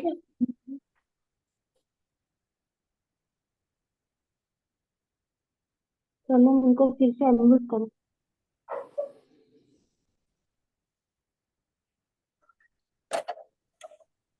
हेलो, हाँ बोलिए कमला भाई। ये संख्या 1 2 3 4 5 10 संख्यात है, संख्यात अनंत, हाँ ये 13 हो गया। हाँ, ये 13 गुण कम हो गए, 13 गुण 13 होते हैं। का 4 से गुणा कर दिया, स्पर्शी 4 कम है, बहुत तो अच्छा। 13 तो 52। और किस किस को ध्यान आया था? कोई हैंड रेस करो। आया नहीं, अब आ गया। नहीं पहले है ना, पूछ लेना चाहिए था ना सबको। सब बोल, सभी बोल 1 गुण 2 गुण यावत अनंत गुण वाले होते हैं तो 13 बोल हो जाते हैं। 4 स्पर्श कम हो गए चतुस्पर्शी में, तो 13 इंटू 4 52 हो गए। 288 में से 52 कम किए तो 236 हो गए। सब कोई लिख लेना वहां अपने बुक के सामने में। सही। इसी से संबंधित किसी का प्रश्न है तो ले लो, बाद के दूसरे बाद में ले लेते हैं। प्रणाम आंटी। हाँ बोलो। आंटी प्रश्न संख्या 7255 मेरे तो बहुत सारे आंटी। 7255 283 पेज। हाँ बोलो। अस्थित पुद्गल किसे कहते हैं? तो परिभाषा है, अवघार क्षेत्र के बाहर रहे हुए पुद्गलों को अस्थित पुद्गल कहते हैं, और अस्थित पुद्गलों को आकर्षित करके जीव उन्हें ग्रहण करता है। आंटी जब ग्रहण करता है तो हम 288 भेद की बात कर रहे हैं ना, तो उसमें भगवान बोलते हैं स्पष्ट को लेता है, अवगाढ़ को लेता है, आपने वो अनंतरावगाढ़ को लेता है। आपने वही मानना है, ये किसी आचार्यों की धारणा ऐसा है। अवगाढ़ से जो अस्थित पुद्गल की परिभाषा भी, वो भी अस्थित है जो बाहर रहे हुए, अब उन्हें हम ग्रहण नहीं तो करते। भगवान बोल रहे हैं कि स्थित को भी ग्रहण करता है, अस्तित्व को भी ग्रहण कर रहा है, तो अस्तित्व को कैसे ग्रहण करेगा आंटी? वो तो बाहर है आत्म प्रदेशों के। नहीं नहीं, आत्म प्रदेशों के ऊपर भी तो गतिशील है ना पुद्गल। निरंतर पुद्गल तो ऊपर नीचे आत्म प्रदेश जा रहे हैं, पुद्गल भी जा रहे हैं उसके साथ में, उनको खींच लेता है। तो आंटी ये जो गतिशील अस्थित है, इसको ऐसे नहीं समझना कि अपन जिसमें बोलते हैं आनुपूर्वी से, जैसे दूध की धारा आती है तो उसमें भी तो गतिशील हो ही रहे ना, पहला लिया फिर दूसरा आया, फिर दूसरा लिया फिर तीसरा आया, तो वो गतिशील नहीं मानना क्या आंटी? नहीं नहीं नहीं, यहाँ अनुपूर्वी क्रम वाला नहीं लेना है, वो तो 288 में अनुपूर्वी आ ही गया। तो फिर आंटी जैसे जो अस्थित है मेरे आत्म प्रदेशों के ऊपर से गति कर रहा है, ठीक है, अब वो गति कर रहा है तो भगवान की जो बता रहे वो टर्म्स कैसे पूरी होगी उसकी गतिशील में? वो कैसे स्पष्ट होगा, कैसे अनंतरावगाढ़ होगा, कैसे अनुपूर्वी आएगी उसमें? वो जो गति कर रहा है आत्म प्रदेश सहित गति कर रहा है ना, अच्छा वो ओके, आत्म प्रदेश सहित ही तो गति कर रहे हैं पुद्गल। अच्छा हाँ हाँ हाँ, और वो गति करते करते वो जो गति आत्म प्रदेश गति करे उसके द्वारा ही ग्रहण कर लिया। हाँ अब समझ गए, ठीक है। फिर है क्वेश्चन नंबर 7260 बोलो श्वेता। कि क्या लोकांत में वायु का एक का वैक्रिय शरीर नहीं होता? आंटी हम इसमें कंफ्यूजन क्यों लिखे कि इसका स्पष्ट उल्लेख नहीं किया? क्या इससे ये प्रमाण नहीं निकलता कि लोकांत में वायु का एक जो है वो वैक्रिय शरीर बनाती ही नहीं? हम इसमें उपयोग पूर्वक वाली बात क्यों करें?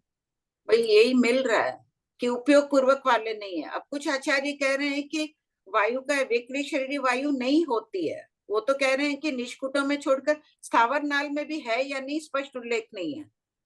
नहीं, वो तो अपने को प्रमाण आप उससे बता रहे हो ना, 41वें शतक से आपने बताया था हमको, खुराक जुम्मा से किससे बताया था ना आंटी कि वहां पर 12 भेद बताए। हाँ हाँ, right. तो वायुकाय तो है, लेकिन यहाँ पर जब भगवान ने 6 दिशा की बात कर दी तो अपन स्पष्ट नहीं बोल सकते क्या कि बाहर वायुकाय वैक्री करती नहीं लोक निष्कुटों में? कैसे मान लें? जो अपन व्यज्ञात ले रहे हैं निष्कुटों की अपेक्षा ही व्यज्ञात ले रहे हैं। अब स्थावर नाल में कर रही है या नहीं स्पष्ट रूप से यहाँ कुछ दे नहीं रहे ना। अच्छा, मतलब इसकी अपेक्षा अपन, पर इतना तो बोल सकते हैं ना कि निष्कुटों में नहीं करती, स्थावर नाल में नहीं करती, वो ठीक है, चलो वो एक डाउट का क्वेश्चन हो गया, पर निष्कुटों में नहीं करती ये तो कंफर्म है ना आंटी? लेकिन व्याख्याकारों ने उपयोग पूर्वक का ये, शास्त्र में तो इस संबंध में कुछ भी नहीं है, बस ये बोल बता दिए कि व्यक्ति रूप में स्थित पुद्गलों का 3 4 5 दिशा के नहीं ले रहे हैं। अब कौन से व्यक्ति शरीर है? तो टीकाकार अभय देव सूर्य जी कह रहे हैं उपयोग पूर्वक व्यक्ति शरीर करने वाले नहीं है वहां पर, वो उनकी अपेक्षा उपयोग पूर्वक नहीं है। इसका मतलब वो है निष्कुटों में भी वायु का एक जीव है और वो व्यक्ति शरीर कर रहे हैं, उनका वर्णन कर रहे हैं। तो निश्चित हम कैसे बोले? टीका की बात भी मैंने यहाँ दे दी कि उनके अनुसार उपयोग पूर्वक पंचेंद्रिय नहीं है, ठीक है।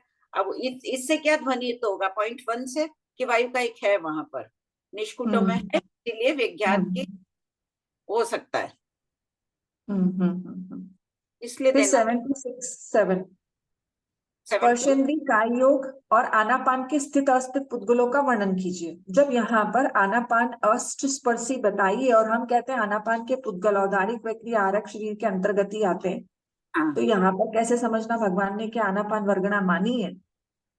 भाई आनापान वर्गणा मानिए नहीं, जो औदारिक के अंदर ही अपने को लेना, जो आनापान रूप में ग्रहण किए जा रहे हैं वो अष्ट स्पर्शी है। तो क्या अपन इससे ही निकाल रहे हैं क्या आंटी के अष्ट स्पर्शी इसलिए औदारिक वैक्रिय और आहारक के पुद्गल है वो? हाँ उसे भी निकाल लो, ये भी, इससे ये ध्वनित नहीं हो रहा है, वो तो अलग से निकाला। पहले अपन सबको ये ना कर्म ग्रंथ के आधार से चतुस्पर्शी बोलते थे आनापान के पुद्गलों को, इसी आगम पाठ से मिला कि ये अष्ट स्पर्शी है। अच्छा, और आंटी तेजस कर्मण का तो आपने रीजन बता जब तक दिया, इसमें नहीं गया ना तब तक हम लोग चतुस्पर्शी कर्म ग्रंथ के हिसाब से ही बोलते थे। हाँ, बाकी ठियाठिया में तो कहते हैं ना कि ठियाठिया में आनापान के पुद्गल जो है वो अष्ट स्पर्शी बताए, ये इसका प्रमाण। हाँ, हाँ ठियाठिया इसी के हिसाब से तो बोल रही हूँ आंटी, स्थित अस्थित तो बोलते ही नहीं इसको ज्यादातर तो। फिर है मन योग वचन योग के स्थित अस्थित पुद्गलों का वर्णन कीजिए। अगला क्वेश्चन 7268। आपने रीजन दिया तेजस कर्मण का कि उसको ग्रहण नहीं करता तथा स्वभाव से, तो मन योग वचन योग में अस्थित पुद्गलों को क्यों नहीं ग्रहण करता, इसका कोई रीजन नहीं पता। बस तभी तथा स्वभाव लिखना पड़ा ना। यहाँ कहाँ लिखा है आंटी? कुछ लिखा ही नहीं आपने। क्या दिया है? स्थित पुद्गलों को ग्रहण करता है, अस्थित नहीं। पहले कहीं तथा स्वभाव शब्द आ गया होगा ना भाई, एक को ग्रहण कर रहा वो है, तेजस कर्मण के लिए आया था, वही रीजन यहाँ पे समझना है। वही रीजन यहाँ, इसलिए वो दोबारा नहीं दे दिया है या छूट गया। अच्छा, ओके। और 7269 5 इंद्रिय और कायोग कौन सी वर्गणा के अंतर्गत है? हाँ तो यहाँ पर 5 इंद्रिय और कायोग शरीर वर्गणा नहीं होनी चाहिए? हाँ, शरीर के आपने अंतर्गत वर्गणा शब्द है, वर्गणा शब्द छूट गया है शायद, है ना? शरीर के अंतर्गत आ गया, जो शरीर की वर्गणा है उसी वर्गणा के अंतर्गत आ गए। अंडरस्टूड, शरीर के अंतर्गत है। ठीक है, और आंटी पहले के दो मैं बाद में पूछूंगी, कृपा।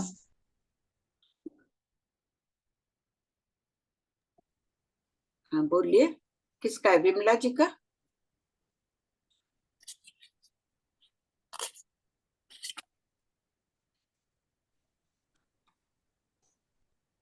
जय जिनेन्द्र सर। हाँ जय जिनेन्द्र। मेरे को क्वेश्चन नंबर 7252 चिहवंती चय और उग 3 नंबर उचेहवंती उपचय, दोनों की परिभाषा में मेरे को समानता लग रही है बहुत, आकर एक स्थान पर एकत्रित होना। हाँ, पहले तो चय यानी इकट्ठे होना, पुद्गल आ गए, और हाँ। उपचय में हो गया कि जो पुद्गल थे, जो अनंत प्रदेशी, जो 2 प्रदेशी, 5 प्रदेशी आदि स्कंद थे, उनमें और पुद्गल मिलकर वो स्कंद बढ़ गए। यहाँ यहाँ सिर्फ भी इकट्ठा होना ही हुआ ना, ये और बढ़ गए, मतलब यहाँ बाहर से आए। इकट्ठा होना एक उप कथन हो गया समूह रूप से कि भाई पुद्गल आ रहे हैं। अब कैसे पुद्गल आ रहे हैं, वो आए 2 प्रदेशी, 3 प्रदेशी, परमाणु आदि जो भी रूप में आके एकत्रित हुए। फिर कह रहे हैं यहाँ पर उपचय में बता रहे हैं जो 2-3 प्रदेशी आदि पुद्गल थे उनमें और परमाणु जुड़ गए या और पुद्गल स्कंद जुड़कर वो 10 प्रदेशी बन गए या अनंत प्रदेशी बन गए। चय और उपचय में ये अंतर है। भाई आपने कोई चीज की इकट्ठी की पहले, अब इकट्ठी की वो जो चीजें सभी समूहित रूप में इकट्ठी की हुई में आपके पास परमाणु 2 प्रदेशी, 3 प्रदेशी सभी है। अब वो 2 प्रदेशी स्कंद था वो 10 प्रदेशी बन गया, वो उपचय में आ जाएगा। और अपचय में आ जाएगा जो आपने 10 प्रदेशी स्कंद लिया था, पहले चय किया, एकत्रित किया, उसमें जो 10 प्रदेशी स्कंद था वो अपचय हो गया, उसमें कम हो गया, वो 2 प्रदेशी स्कंद हो गया, 8 निकल गए अलग। तो पुद्गलों का मिलना बिखरना आदि सब यहाँ पे बता रहे हैं। ये चय उपचय, ये यहाँ पहले भी दूसरे थोकड़ों में आया था ये शब्द, तो थोड़ा ठीक। हाँ श्रेया, उपचय में भाभी जी आप बताए थे ईंट पर ईंट उपचय में फर्स्ट भाग में, वहां पे पहले भाग में। अब यहाँ पुद्गलों की बात चल रही है तो जो स्कंद है उनको पढ़ गया। ये हाँ, 7260 में निष्कुटों में वक्रीय शरीर वायु नहीं होती है, तो ये निष्कुट समझ में नहीं आया मुझे। निष्कुट दंतक, लोक दंतक, अच्छा, दंतक की निष्कुट है। निष्कुट एक ही बात है। Okay sir. इनका भी ले ही लें क्या? सुधा और सुधा बोल दो, कोई एक प्रश्न होगा बहुत देर से। सुधा आंटी,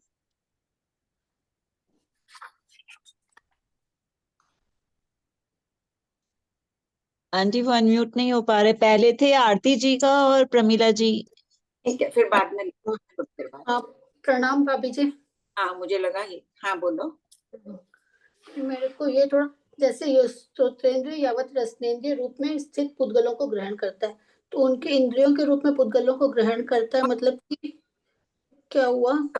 हाँ स्पर्शन दोनों रहना है, दोनों प्रकार के पुद्गलों को ग्रहण कर रहा है। क्या मतलब उनके स्तोत्रेंद्रिय बनाने के लिए ग्रहण कर रहा है या उन पुद्गलों को सुनने के लिए ग्रहण कर रहा है, जैसे वो ग्रहण करना? नहीं, यहाँ तो इंद्रिय निर्माण समझना, निर्माण के रूप में ग्रहण करना क्या? निर्माण समझना, शरीर निर्माण, इंद्रिय निर्माण आदि में।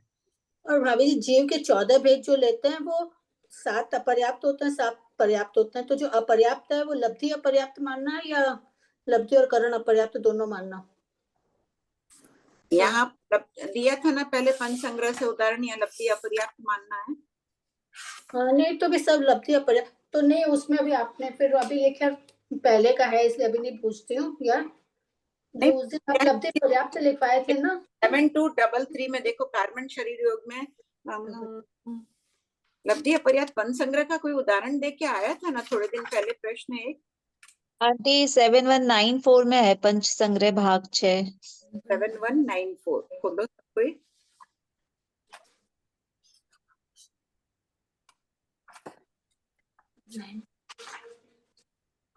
जगन्य उत्कृष्ट योग की बात चल रही है ना, पंच संग्रह भाग 6 परिशिष्ट 4 में दिया है। नहीं इससे नहीं दिया, लब्धि पर्याप्त 7198 में, 7198 खोल लीजिए, पढ़ो सुधा। प्रस्तुत वर्णन में कौन से अपर्याप्त जीवों को ग्रहण किया गया है? यद्यपि शास्त्र में इसका उल्लेख नहीं है, किंतु इस आगम पाठ की टीका में और पंच संग्रह भाग 6 गाथा 12 के विशेषार्थ में लब्धि अपर्याप्त जीवों, अपर्याप्त अवस्था में काल करने वाले जीवों की अपेक्षा कथन किया गया है। अब हो सकता है नहीं, ये तो अपने जगन्य में ले लिया है। उत्कृष्ट की जो बात चली थी ना कि अपर्याप्त का उत्कृष्ट योग, वो तो लब्धि अपर्याप्त लोगों का ही उत्कृष्ट योग होगा ना, कि अपर्याप्त अवस्था में जो काल करने वाले उनका भी अपर्याप्त अवस्था में काल करने के समय उनका कितना योग होगा, वो अब नहीं होगा लब्धि क्योंकि अपने को 14 बोल करने, 14 मतलब अपर्याप्त के देने हैं और 14 पर्याप्त के देने हैं, तो लब्धि अपर्याप्त जीवों के जगन्य उत्कृष्ट हो गए और पर्याप्त जीवों की जगन्य और उत्कृष्ट हो गए। नहीं, फिर अगर अपर्याप्त की तो अपर्याप्त अवस्था बड़ी है ना, तो उसमें उत्कृष्ट हो सकता है, उसको कैसे गौण करेंगे? यद्यपि बोल अपर्याप्त ही ले रहे हैं, लेकिन जगन्य योग में इन टीका आदि के अनुसार अपन ले लेते हैं लब्धि अपर्याप्त, और उसमें करण अपर्याप्त लें तो बाधक नहीं लगती है। नहीं, मेरे को तो ऐसा लगा कि 14 बोल उसमें से अपने को अपर्याप्त लब्धि अपर्याप्त वालों की अपेक्षा से लेना चाहिए ना, कि लब्धि अपर्याप्त के 7 बोल है तो उनके जगन्य उत्कृष्ट कितने योग होंगे, और पर्याप्त जीवों के जो 7 बोल हैं तो उनके जगन्य कब हुआ और उत्कृष्ट कभी भी हो सकता, जब भी हुआ तब हुआ कर। सही बात है, बोल तो 14 ही है, लेकिन वो भी तो अपर्याप्त है। ऐसा देखो कोई स्पष्टीकरण नहीं है, ये तो अपन सोच रहे हैं कि जब अपर्याप्त का उत्कृष्ट योग बोल रहे हैं तो वो करण अपर्याप्त में हो सकता है, छठी पर्याप्ति पूर्ण होने के पहले तक का हो सकता है, उत्कृष्ट योग उस समय भी हो सकता है, तो उन्हें कैसे छोड़े।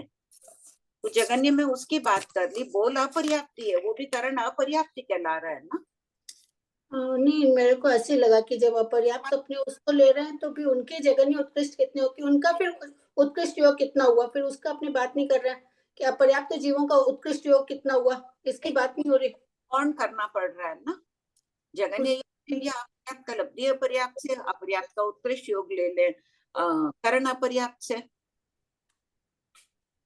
फिर भी एक बार कभी सीमा कोई जा रही हो भी तो पूछा लेना।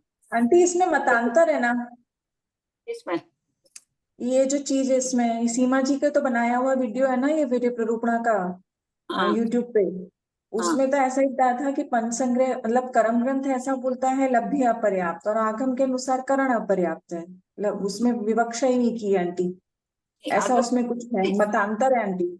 आगम में तो कुछ भी विवक्षा नहीं है, दिया है ना शास्त्र में, कहीं उल्लेख नहीं है इसका, लेकिन टीका भयदेव सूरी जी कह रहे हैं इसमें कि लब्धि अपर्याप्त है जगन्य योग में। अब धारणा कोई आचार्य की क्या, एक बार फिर पूछा लो, आचार्य श्री को लिख लो तुम इसमें, श्वेता तुम लिख लो।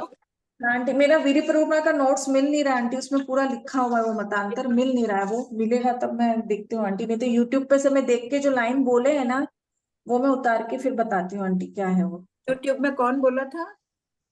श्वेता जी बछावत बनाए थे, पर उसमें ये सीमा जी और सबकी टीम रहती है आंटी, कलकत्ता वालों की सबकी। एक बार है ना पूछ लेना श्वेता को वापस कि हाँ कर्ण हाँ क्या, आगम में तो कुछ भी उल्लेख नहीं है इस संबंध में। ये तो मान रहे हैं कि फिर करण अपर्याप्त अवस्था का ही करण पर्याप्त लेना पड़ेगा उत्कृष्ट योग में। फिर भी पूछ लेना क्या नया है, कर्म ग्रंथ का है और आगम की भी क्या धारणा है, एक बार पूछा लेंगे उपाध्याय प्रवर को। तुम लिख के रख लेना बेटा। ठीक, सुधा लेंगे। हाँ हाँ बोलो। हो गया भाभी। आंटी हाँ बोलो अन्नपूर्णा। 14 भेद किए ना आंटी, पर्याप्त अपर्याप्त, यहाँ पे तो कोई भगवान ने तो लब्धि अपर्याप्त और करण अपर्याप्त का ही नहीं है, सिर्फ पर्याप्त अपर्याप्त का है ना आंटी। हाँ कुछ नहीं है, हाँ। वही कह रही हूँ, शास्त्र में कुछ भी नहीं है, ये तो फिर अब आचार्य की धारणा निकले रहे हैं ना। हाँ तो भी बेस मान कर ले सकते हैं, पंच संग्रह में ये मिला तो ये दे दिया, तब लगता हाँ है कि पर्याप्त का उत्कृष्ट योग करना पर्याप्त में भी हो सकता है। हाँ अगर अपन दोनों भेद लब्धि अपर्याप्त के ले लें तो करना पर्याप्त को अपन गौण नहीं कर रहे हैं, तो एक का जगन्य ले लिया, एक का उत्कृष्ट ले लिया, ये भी है, फिर भी पूछा लेंगे उपाध्याय प्रवर को। हाँ पढ़ो विनीता।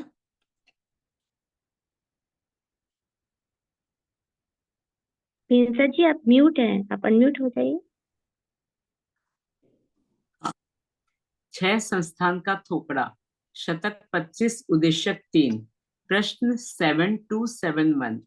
स्थित अस्थित पुद्गल ग्रहण करने के कथन के पश्चात अजीव पुद्गल संस्थान का कथन क्यों किया गया है? उत्तर, जीवों द्वारा ग्रहित अदृश्य पुद्गलों के कारण सुख दुख, लाभ अलाभ, जीवन मरण, आहार विहार आदि होता है। वे पुद्गल भिन्न भिन्न संस्थान वाले होते हैं। यह ज्ञान कराने के लिए अजीव संस्थान का वर्णन किया गया है। प्रश्न 7272। प्रस्तुत जिज्ञासा वृत्ति देखो, अब पुद्गल के बारे में है, कितनी उनकी तलस्पर्शी दृष्टि रहती थी। पुद्गल हैं तो वो भी संस्थान वाले होते हैं क्या, वो कैसे होते हैं, गति सहित ले रहा है, गति रहित ले रहा है, उनके अल्प बहुत्व आदि सभी का वर्णन पूछते थे। जैसे कोई दुख भोग रहा है तो पूर्व में उसने क्या किया, सुबाहु कुमार ने क्या खाया क्या पिया कि ऐसा रूप पाया, हर विषय देखकर उसकी तलस्पर्शी जानकारी प्राप्त करते थे, इसीलिए हमारे पास ऐसा सम्यक ज्ञान प्राप्त हुआ है। बहुत बहुत पवित्र है।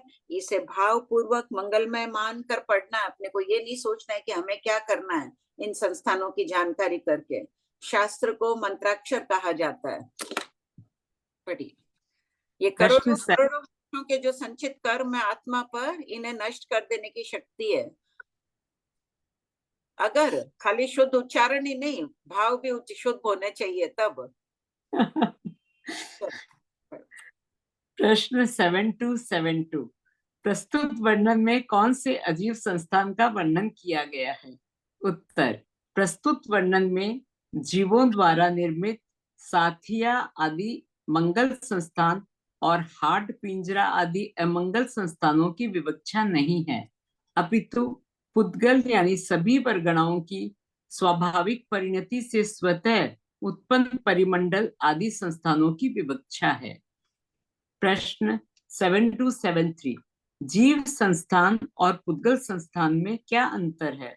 उत्तर, पॉइंट 1, पुद्गल में संस्थान परिणाम है जिससे वह भिन्न भिन्न प्रकार के संस्थान रूप परिणत होता है, जबकि पॉइंट 2, जीव संस्थान कर्मजन्य है, अर्थात शुभ भावों में समचतुरस्त्र आदि शुभ संस्थान नाम कर्म का बंध और अशुभ भावों में हुंडक आदि अशुभ संस्थान नाम कर्म का बंध होता है। कर दो, क हटा से। नाम कर्म का हटा दें। नहीं, वो ठीक है, हुंड संस्थान है ना, हुंडक लिखा हुआ है। हाँ। प्रश्न 7274, बनते, पुद्गल के संस्थान कितने प्रकार के हैं? उत्तर, गौतम, पुद्गल के संस्थान 6 प्रकार के हैं, यथा फर्स्ट, परिमंडल, चूड़ी जैसा गोलाकार यानी भीतर खाली होता है।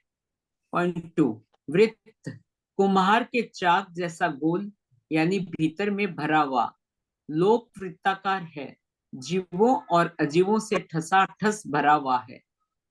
पॉइंट 3, त्रयस्त्र, सिंगाड़े जैसा त्रिकोण आकार। पॉइंट 2, चतुरस्त्र, चौकी जैसा चतुष्कोण। 5, आयत यानी लंबा। 6, अनिस्थंस्त,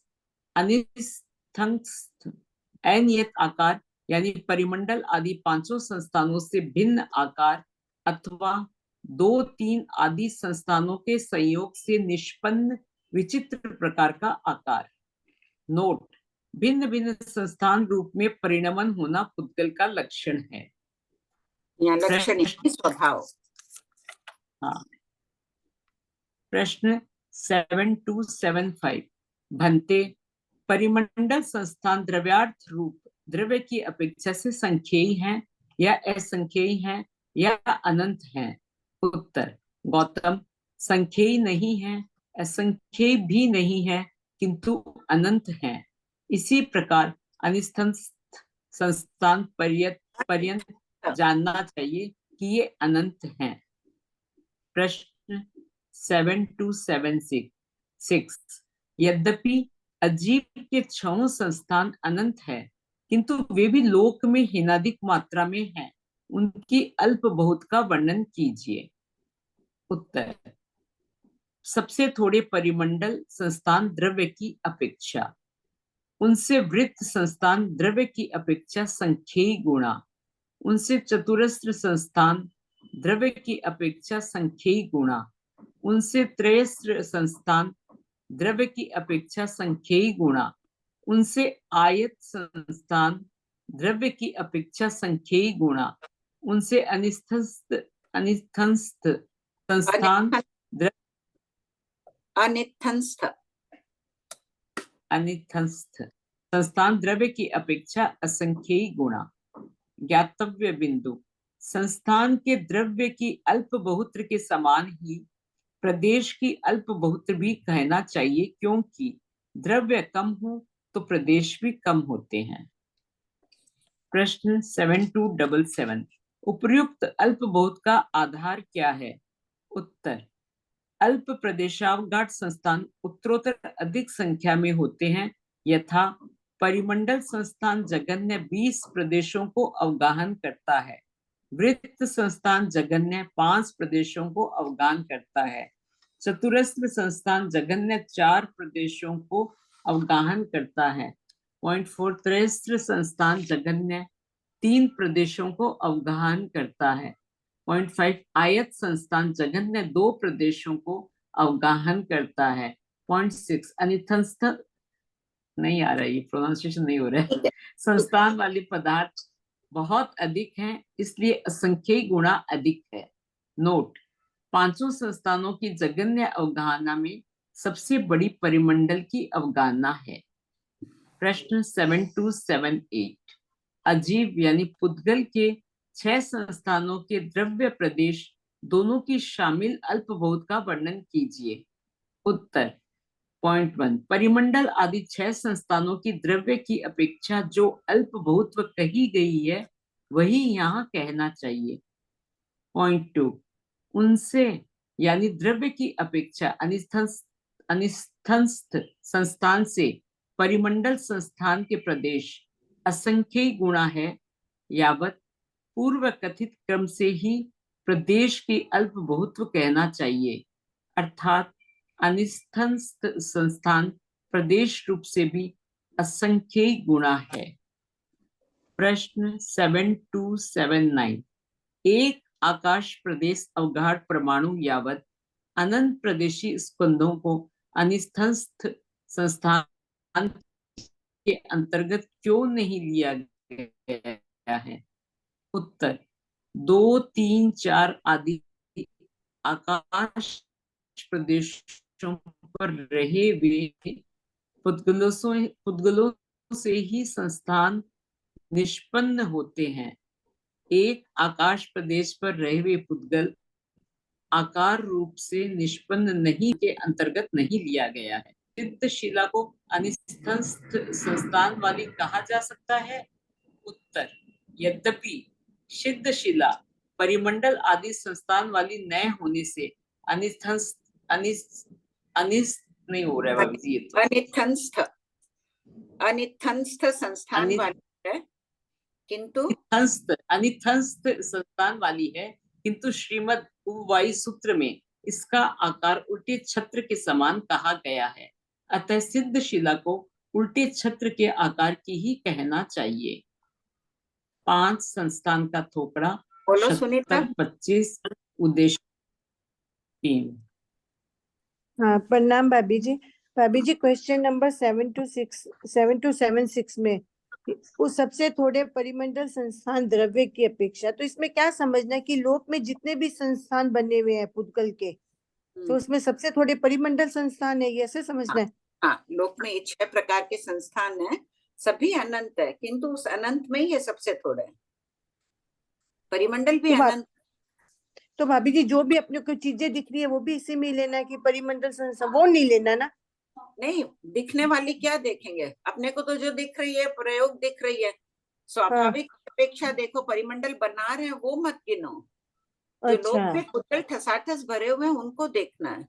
जो कार्बन वर्ग के पुद्गल अपन ग्रहण कर रहे हैं, अभी जो भी आनापान शरीर आदि के पुद्गल ग्रहण कर रहे हैं वो किस संस्थान के हैं? वो ये 6 प्रकार के संस्थान के पुद्गल ले रहे हैं। जो अनंत प्रदेश स्कंद ग्रहण करते हैं उनमें भी आकार होता है, उसकी विवक्षा है। तो भाभी जी वर्गनाओं की अपेक्षा समझना, जैसे औदारिक है, वैखरी है, उनके जो पुद्गल है वो किस रूप में है? शून्य वर्गनाएं भी तो है, वो भी कोई वाली है, उनमें भी परिमंडल है, व्रत है आदि सभी प्रकार के हैं। अच्छा, जो 28 प्रकार की वर्गनाएं बताई गई है उनमें सबसे थोड़े परिमंडल संस्थान की है, यानी ध्रुवाचित, ध्रुव शून्य सबको ले ले। अब सबको लेना है। ठीक है भाभी जी। 5 संस्थान का थोपड़ा, शतक 25 उद्देश्य 3 पूर्वापर संबंध। संस्थानों का सामान्य रूप से पहले वाले प्रश्न ले लो, टाइम हो गया। हाँ सोनम जी। हाँ मैं करती हूँ। आरती जी।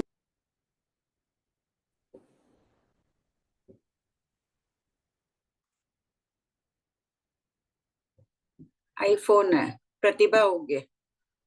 नहीं श्वेता दीदी। हाँ श्वेता बोलो।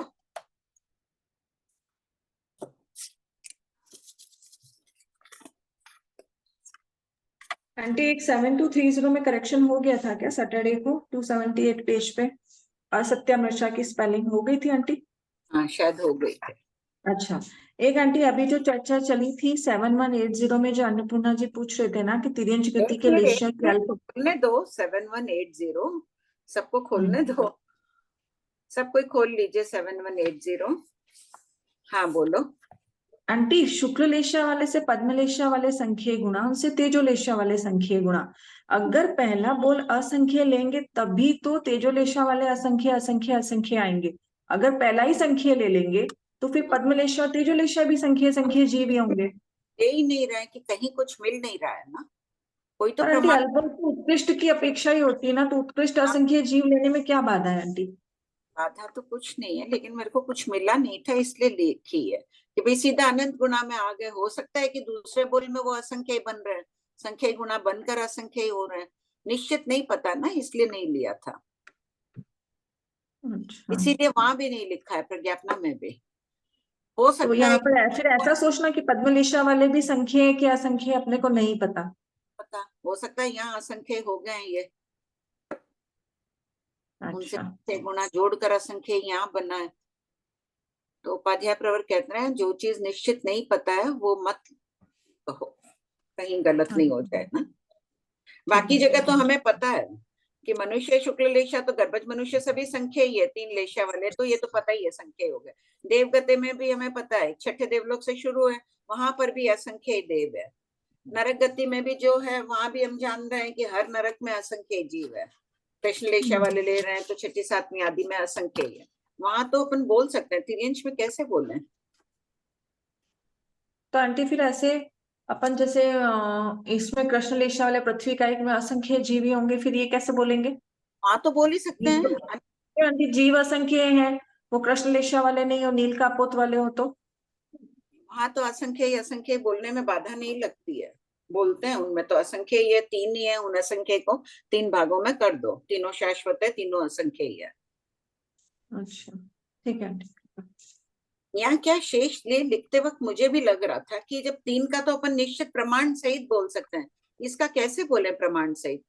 हो सकता है दूसरे बोल में असंख्य ही हो रहे हो, इसलिए छोड़ दिया उसको। फिर मेरा शायद उसमें है ना प्रज्ञापना में असंख्य लिखा हुआ है, वो भी जब हम देखिए, पढ़े थे ना प्रज्ञापना। देखिए क्या 1275 क्वेश्चन नंबर है, वहां पे भी ये लिखा हुआ है, थोड़े सबसे थोड़े। हाँ, आगे जोड़ा नहीं नहीं। हाँ आंटी 500 टोकरी की जो हाँ क्लासेस में पढ़े थे ना, तब हम निकाले थे, तब सही बात उसका है, लिखा हुआ बोल रही हूँ आंटी। हो सकता है मैंने कहा होगा उस समय, बाद में लिखते वक्त चिंतन गया होगा कि कैसे दें, प्रमाण कहाँ है। ठीक है आंटी, कृपा। हाँ अनीता। नहीं, प्रमीला जी गोलेछा। हाँ प्रणाम भाई। हाँ बोलिए। पता नहीं ये वीडियो ऑन क्यों नहीं हो रहा है। एनीवेज भाई मेरा बहुत आगे से क्वेश्चन है, पेज नंबर 2। कौन से, इसी किताब में? इसी में हाँ बोलिए। एक इसमें जो क्वेश्चन नंबर 5868 है, हाँ उसमें लिखा हुआ है ना नीचे, जैसे अशुभ लेशाओं में भी अध्यवसाय शुभ हो सकता है। ये आपने समझाया था पर मैं तो भूल गई, इसका थोड़ा सा आप समझा दीजिए। अशुभ लेशाओं में, जैसे अशुभ लेशा किसी की कृष्ण लेशा षट स्थान पतित है, बहुत उत्कृष्ट में जा रही है और वो कम होती जा रही है, तो उसको शुभ अध्यवसाय कह दिया। कम होती हुई कृष्ण लेशा वो शुभ, बढ़ती हुई शुक्ल लेशा है वो अशुभ। अध्यवसाय तो जैसे लेशाएं हैं, लेशा तो उसके भाव ही तो लेशा है। हाँ भाव है, वो पहले 2-5 समय पहले उसके कृष्ण लेशा एकदम संक्लिष्ट थे, उत्कृष्ट शुक्ल कृष्ण लेशा में था, अब वो कृष्ण लेशा मंद हो रही है। अच्छा, इस अपेक्षा से इस ठीक। अपेक्षा इसका कोई एग्जाम्पल जैसे आप बता सकते हैं कोई? हो गया ना, सिंपल ही तो एग्जाम्पल। पहले बहुत काले पुद्गल ले रहा था, अब ग्रे ले रहा है, अब वो ले रहा है, ग्रे ठीक ले है। रहा है, तो वो शुभ अध्यवसाय में। प्रतिपक्षी माने क्या होता है? विरोधी, जीव का प्रतिपक्षी क्या है? अजीव, विरोधी है उसका। ठीक है। एक 5937 क्वेश्चन नंबर पेज नंबर 10 है शायद।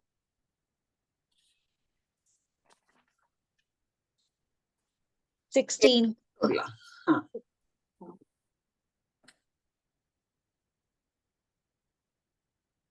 इसके अंदर जो ये बताया गया है जैसे जो सूक्ष्म होता है हम्म, वो बादर का अपोजिट नहीं होता है क्या?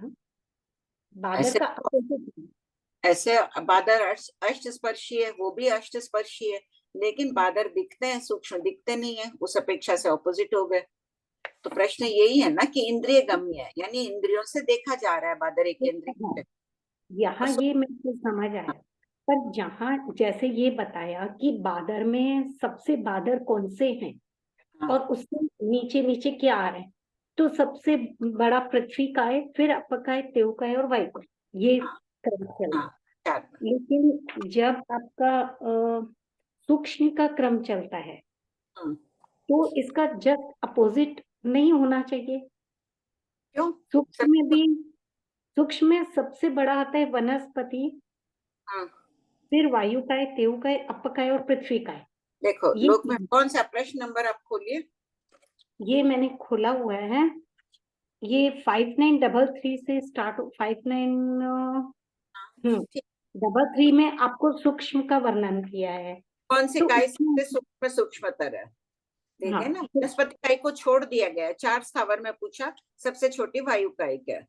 और इनमें तो सबसे बड़ी वनस्पति है, क्योंकि वनस्पति को वनस्पति को छोड़कर है ना 5933, क्योंकि हाँ वो बड़ी भी है छोटी भी है, सबसे छोटी भी वनस्पति है, सबसे बड़ी भी वनस्पति है एक इंद्रिय में। हाँ, बादर भी सबसे बड़ी वही है हाँ, हाँ, वनस्पति वही तो में। कह रही हूँ, सबसे सूक्ष्म भी वही है, सबसे बादर भी वही है, तो उसको छोड़कर शेष का वर्णन कर रहे हैं यहाँ।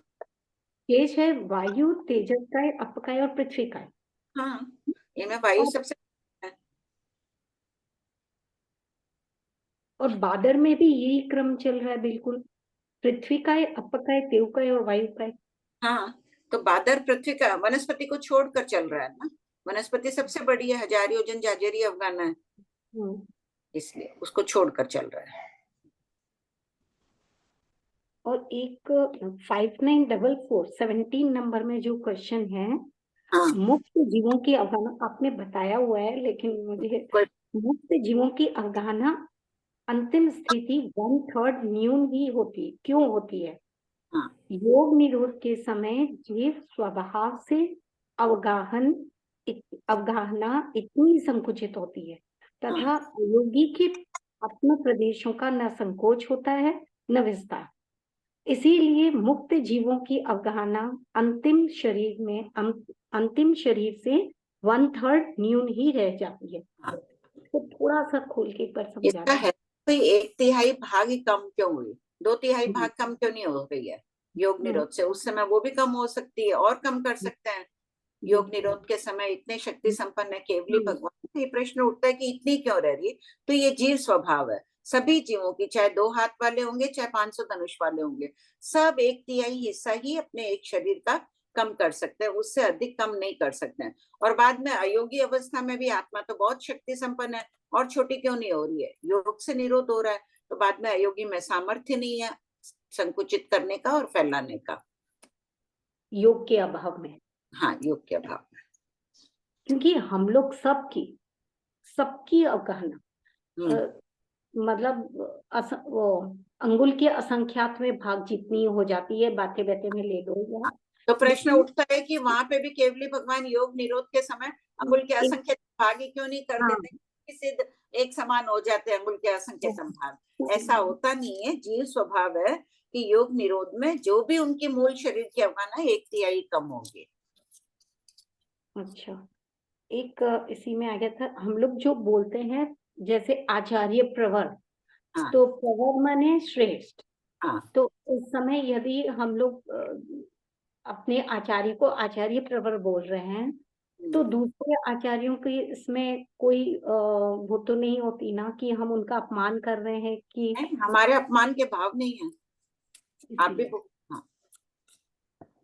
अच्छा, एक और बात, छद्मस्तु में पहले अपने बच्चे को बोलते हैं चंदा से दुलारा, हर एक को, इसका मतलब थोड़ी दूसरों के बच्चे चांद के समान दुलारे नहीं है।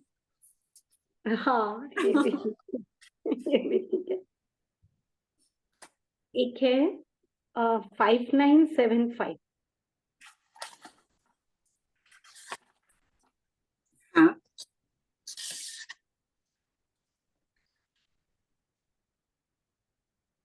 इसमें ये जो वर्ड आता है ना, निदा और कहाँ अनिदा, इनका क्या मतलब है? निदा और अनिदा कहाँ दिया है? निद्रा यानी जानते हुए, कहाँ है ये शब्द? निद्रा वेदना वेदना है या निद्रा या आया हुआ है ना पहले? हाँ, बहुत सारे प्रश्नों में ये आया हुआ है। यहाँ नहीं होगा, वो चरम परम में नहीं होगा निद्रा निद्रा। आंटी प्रश्न 5978 में भी है। 59 5978 में वेदना में दिया है ना, देखो इसके बाद है निद्रा वेदना, ये नीचे दी हुई है ना, 5979 पढ़िए प्रमिला जी। निदा और अनिदा वेदना किसे कहते हैं? जिसे वेदना में मानसिक ज्ञान होता है, अर्थात ज्ञान पूर्वक या उपयोग पूर्वक वेदी जाने वाली वेदना को निदा वेदना कहते हैं। हम्म, हम लोग की वेदना तो प्रति समय चल रही है, हाँ, कहाँ अजान होती है, उपयोग में ही रह रहा है, उपयोग अभी कहीं और है, कोई ना कोई क्रिया कर रहे हैं, वो अनिद्रा वेदना हो जाएगी। नींद में कहाँ वेदना, अनुभूति होनी चाहिए, अनुभूति को निद्रा वेदना, और जिसमें अनुभूति नहीं है वो अनिद्रा वेदना। तो जैसे हम लोग बोलते हैं प्रदेशोदय हो गया या विपाकोदय, तो प्रदेशोदय जो चुपचाप चली जाती है, तो वैसे ही अजानते हुए जो चली जाती है वो अनिद्रा। ठीक है। एक है ना भाई, छद्मस्तु में पहले दर्शन होता है, बाद में ज्ञान होता है, ये ठीक है, समझ आया। पर अछद्मस्तु में ज्ञान पहले होता है और उपयोग दर्शन वो बाद में होता है। तो जब ज्ञान ही हो गया तो दर्शन की क्या जरूरत हुई? जीव का स्वभाव है, ज्ञान और दर्शन तो एक कैसे छूटेगा? स्वभाव को बदला नहीं जा सकता है ना, धर्मास्तिकाय का चलन गुण है, उसको नहीं परिवर्तित किया सकता है। तो जीव का मूल स्वभाव क्या है? उपयोग लक्षण, उपयोग से जीव जाना जा रहा है। उपयोग क्या है? ज्ञान दर्शन की प्रवृत्ति। तो पहले ज्ञान में प्रवृत्ति हो रही है, फिर दर्शन में हो रही है, उनमें केवलियों में। नहीं तो फिर उसका कोई मतलब तो नहीं, ज्ञान ही जब हो गया तो उनको स्वभाव में तो कोई प्रश्न ही नहीं है, स्वभाव ही यही है, उसमें क्या प्रश्न करेंगे? ज्ञान हो गया, आपका कहना ठीक है कि जब ज्ञान हो गया तो दर्शन क्यों? मुझे पूरा ज्ञान है, आप स्पष्ट रूप से दिख रहे हो, फिर मुझे क्या आभास की जरूरत है? वही स्वभाव है, ज्ञान के बाद दर्शन होगा, होगा ही होगा। और जैसे वो लोग इंद्रिय भी यूज नहीं करते कि थोड़ा आभास हो गया, सब संपूर्ण ज्ञान हो रहा है, फिर तो उसकी कोई जरूरत ही नहीं थी। फिर भी पहले संपूर्ण रूप से दिख रहा है, फिर तगल रूप से दिख रहा है। Thank you. जय जिनेंद्र मासी। हाँ बोलो अनीता। मासी ये जो 7280 में लिखा है कि 7280 ना? हाँ 288। हाँ, इसमें शिला के लिए लिखा है कि अनित्य संस्थान वाली है। हाँ, अनित्यस्थ संस्थान वाली है। तो इसमें क्या बाकी के 5 संस्थान है ही नहीं कि क्या समझना है इसको? नहीं, अनित्यस्थ हो सकता है, जो गोल बनी है उसमें अनेक प्रकार के हैं संस्थान, जो गोलाकार बना है उसमें तो सभी। अच्छा, इसको ये जो 6th वाला संस्थान है, इसमें बाकी के 5 संस्थान ले सकते हैं क्या? नित्यस्थ की परिभाषा देखो, 2-3 संयोग से भी जो बन रही है।